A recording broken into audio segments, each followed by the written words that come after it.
J-Mac Sports 24/7. I am J-Mac. Thank you for coming to the channel. Let's talk about LeBron James. I am definitely in the minority when it comes to LeBron James being the greatest of all time. I think he's a great player, one of the greatest players. He is not the GOAT in my opinion. I'm okay with being on that island alone. I am perfectly fine with that. I am okay with that. I think Michael Jordan is the greatest. Kobe next. I can even put Kareem Abdul-Jabbar, the captain, as number 2. But I can go with Kobe as number 2. LeBron at 3 or 4. That's just me. And I know we live in a 24-hour media circuit. We have Facebook, Twitter, TikTok. I mean, we have all these social media platforms. And so if you're an athlete today, because you're more in the public's eye on so many different platforms, if you got a good agent, you don't need a good agent anymore. You really don't. You just need to be living today and playing sports. You just need to be living in this time and playing sports, because we have a tendency to glorify eye candy. And what I mean by that, what we see today. We saw LeBron James last night, and as I was watching the game, I saw LeBron James before the end of the first half turn the ball over 5 times. 5 times. Now, I know a lot of them in the media and a lot of fans believe LeBron James has a super basketball IQ. Never went to college to play basketball, straight from high school. He just have a IQ better. Not just having a man body at 16, 17 years old, playing with a bunch of boys, and he was a boy himself, but with a man body. But he also have a super basketball IQ, and that parlayed over into the NBA. Again, we tend to relish and roll into what we see today and forget who once played this game and how they played the game. But LeBron James, by many, has a super basketball IQ. He had 5 turnovers in the first half. And he's 6'9", 6'8", 6'9", and he wants to be a 3-point shooter. Now, there are some to say that, well, LeBron is getting up in age and he has to change his game and he shouldn't be trying to bulldoze players or defenders all the time. And I watched Kobe Bryant, I watched Michael Jordan, I'm watching even Magic Johnson, and especially Kareem, other great, Larry Bird. As they age into their sport, their games did change in some ways. They learned how to play half-court offense by backing players down, creating a double team where they're able to pass the ball away from them to an open shooter or a cutting shooter. LeBron James has the physique to do the same thing, but he chooses to bring the ball up half court and hold it as time running down, putting pressure on his offense. As the clock winds down, the more pressure builds up to have something created. So I'm watching him every single time he touches the ball and how much time expires off the clock. This super basketball IQ. And no other player may have touched the ball. LeBron will hold it and shoot a 3. Now, my fear is I'm living on a double-edged sword here. My fear is LeBron hits that shot, especially early in the game. If LeBron hits that 3-point shot, You can put it in the bank. That's what he's going to do for the rest of the game. He may have some in the paint, but he's going to shoot that 3-point shot no matter how many times the opposing team is making a run, taking the ball to the rim on their end, shooting and hitting high percentage shots. LeBron would not think on those terms. He's still going to shoot because that's what, shooters do. Steph Curry. He wants to be a 3-point assassin. He really do. And but most players do. In today's basketball, most players in the NBA want to shoot that 3. They do. And that's the game that we play in now. But I'm talking about situational basketball. Situational basketball. Understanding where you're at in the game. Is a team making a run? You have a 14, 16, 18 point lead. But suddenly you see a team, take 6, 8 points off that lead. And you come down and shoot a 3 and not let another teammate touch the basketball. Blows me away. The name of the game is to win. To win the game. You play the game to win the game. Than playing for getting on ESPN. Top 10 highlights.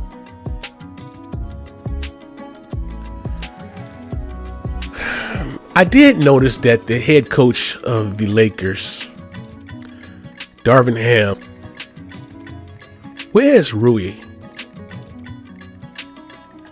I don't want to butcher his name, because he's from Japan.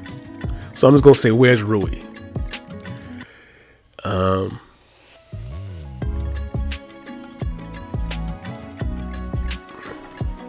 So I noticed when LeBron's in the game, he's out, and when he comes in, LeBron goes out. At what point does the head coach see that his star player, 20-year player, is having a bad game? He needs some sit down because the Grizzlies was running. John Morant and his boys was running. So what point does he say, okay, let's give him a break because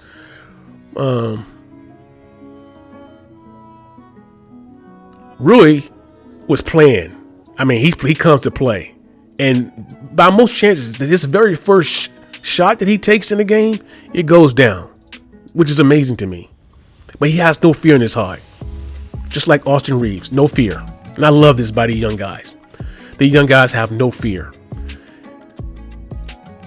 And so I'm thinking, when the Lakers was making a run,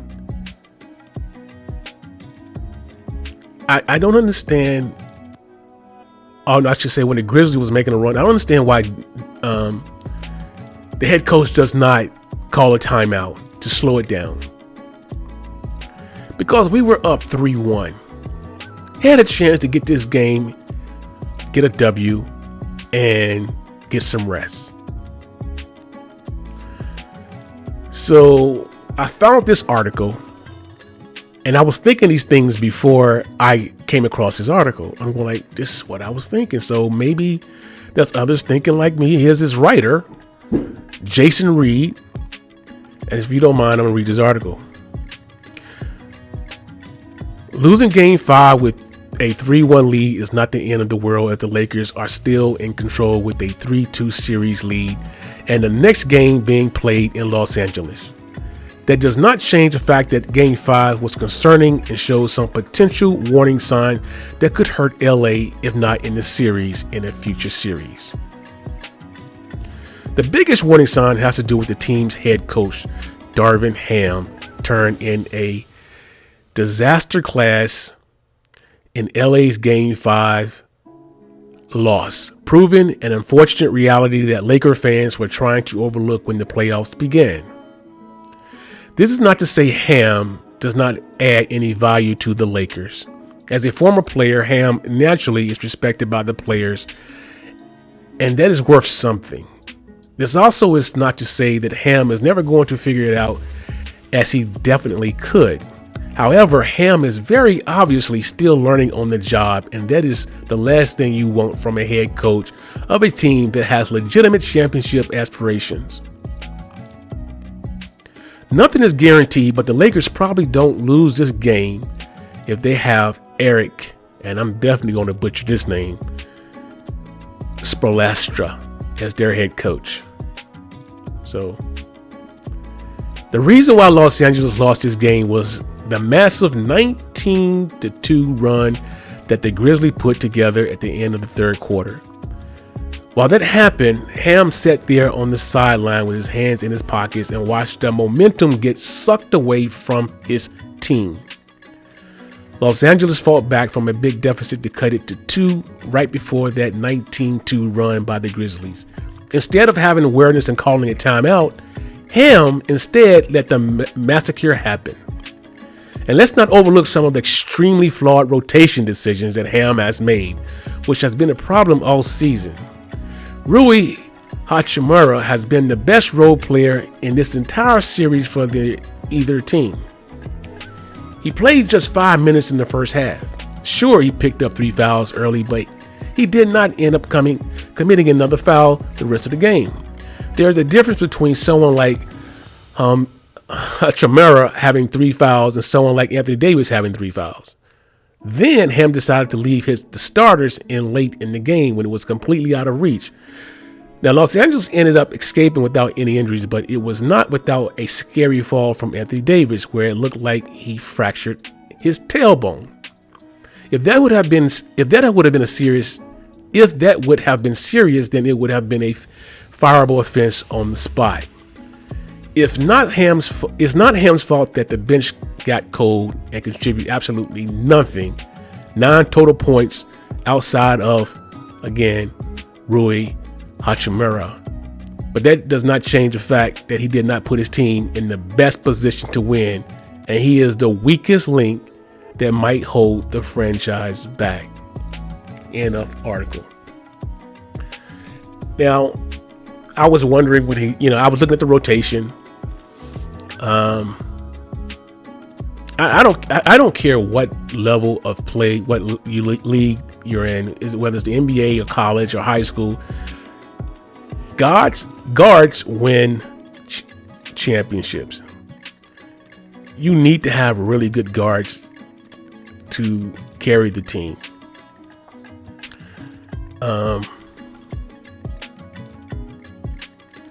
So our rotation didn't look good. It was abysmal.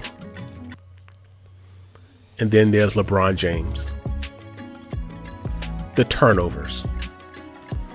When you turn the ball over, you give the opposing team an additional possession.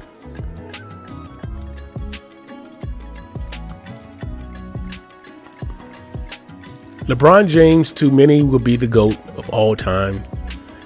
I can't see Michael Jordan allowing this game to get away. I cannot see this.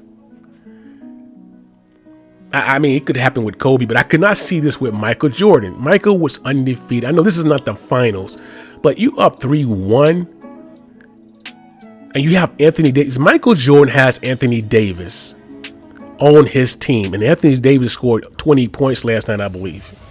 If Michael Jordan has Anthony Davis on his team, if Michael Jordan replaced LeBron James, had every other player that LeBron had, the Lakers do not lose this game. They do not lose this game.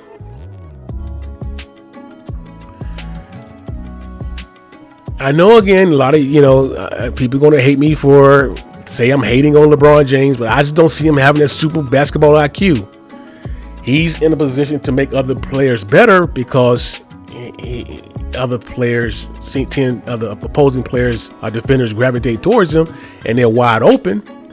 But he wants to pass like Magic Johnson. He wants to shoot like Steph Curry. He really do. He wants to be that terrific like no look passer, and a lot of times he make it happen, but it's not a natural thing for him. It's really not. It was natural for Magic. It's natural for Steph. He's a natural shooter. LeBron James is not a natural shooter. He isn't. He had this man body coming out of high school, and that lit up ESPN. And to see this man child with this body, and come and play with grown men in the NBA. It took a while for him to win right away, but he had to go ahead and stat up some superstars down in Miami to win a championship, and he won his championship. It's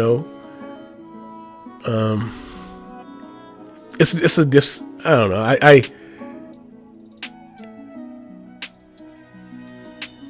I anticipate the Lakers win the next game in LA, but just want to put out my observation of LeBron and how he comes down and holds the ball as time expires. To me, that's putting pressure on your defense. I mean, on your offense, on your team. It puts pressure, and I mean, there's a few times we were shooting at the shot clock expiration, or the clock actually expires. Someone who's been in the game this long should understand where you at in the shot clock. That's how I look at it. And but I anticipate LeBron James to have a LeBron-like game, tomorrow. I'm not sure if they play tomorrow, but so J-Mac Sports 24/7. I'm J-Mac. If you're coming to the channel for the first time, I appreciate it if you go ahead and subscribe to the channel, like and share the channel. Give me a comment what you think about my commentary on LeBron James. He's one of the greatest players of all time, probably top 5, top 4, but he is not what some may say the GOAT. That belongs to Michael Jordan, who's undefeated in the finals. And mind you, I am not a Michael Jordan fan. Even though I'm a North Carolina Tar Heel fan, my man is James Worthy, Big Game James. He's my guy. I've never been a Michael Jordan fan, but I will give him his due. He is the GOAT. Michael Jordan is the GOAT. Look at the highlights, folks. Look at the highlights. YouTube have them. It's not too far to go back. Look at the highlights, period. What he's done. Not just the highlights. Just look at his stats. Compare the stats. Side by side. Do a comparison side by side. Period. Is Jordan in this game last night with the same team that LeBron James had, or have the Lakers win this game? I don't think the Lakers lose a game in this series with Michael Jordan. They do not lose a game in this series with Michael Jordan. Michael Jordan, they do not lose this game. All right. Peace. 2 fingers.